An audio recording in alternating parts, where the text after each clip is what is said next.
Hello students, in this video I am going to teach you the right atrium, its external features and interior of right atrium.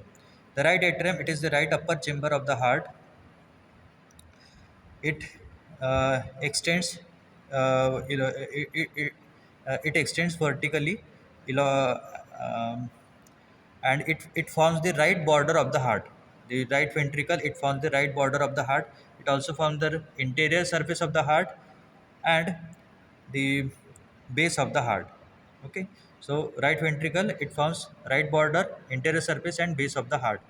It receives superior vena cava opening. It receives superior vena cava at the upper end and inferior vena cava at the lower end.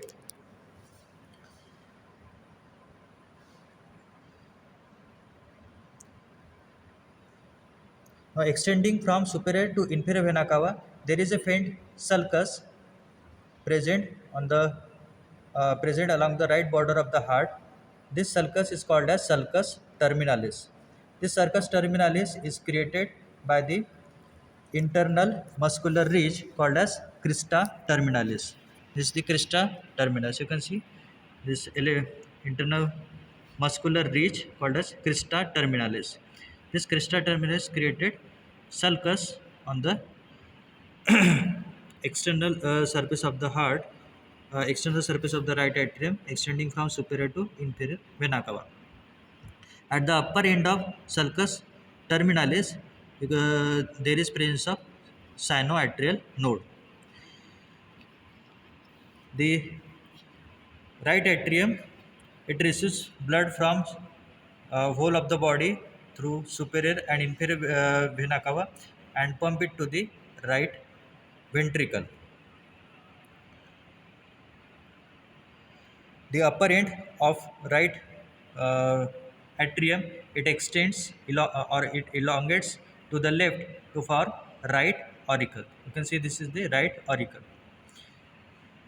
Now coming to the interior of the heart.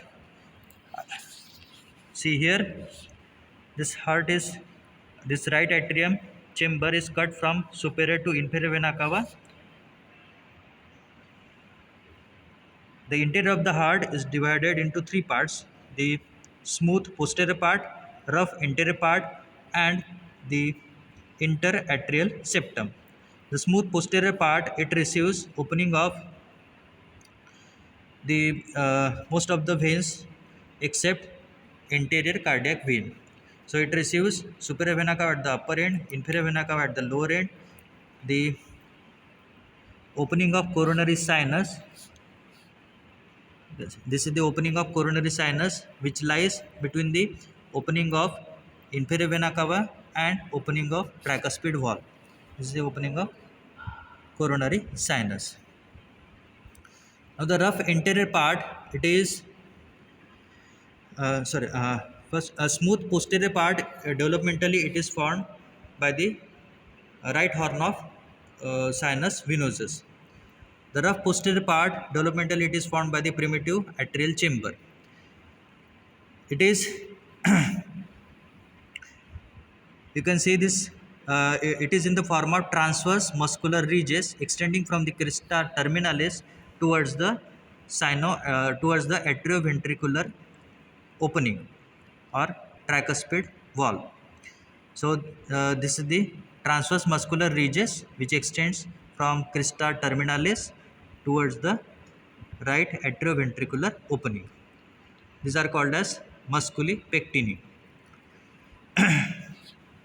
This musculi pectini forms reticular network in the right auricle. This is the right auricle. Now coming to the interatrial septum. This is the interatrial septum, which is developmentally formed by the right atrium and sorry. This is the interatrial septum, which is developmentally formed by the septum primum and septum secundum. This is the fossa ovalis. You can see this fossa ovalis, which represents the septum primum and upper arch margin of the fossa ovalis, which is called as annulus fossa ovalis, which is formed by the uh, septum secundum, lower free margin of the septum secundum.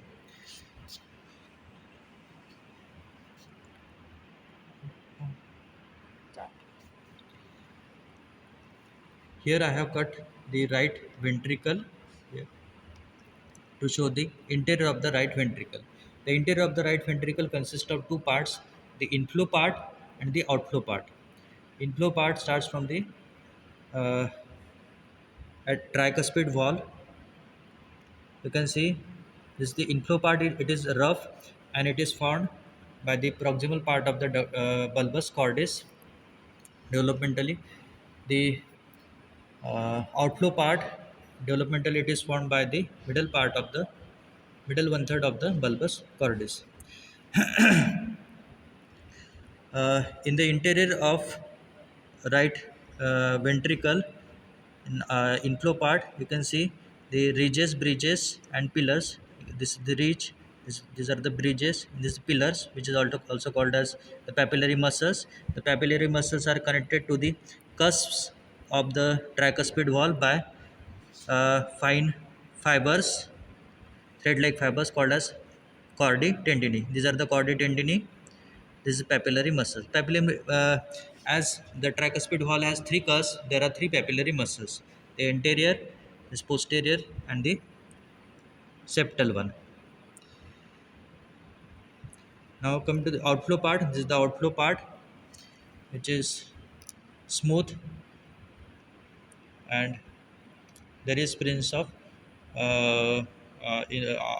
outflow part continues as the pulmonary trunk, which is guarded by a semilunar wall. This is the semilunar wall.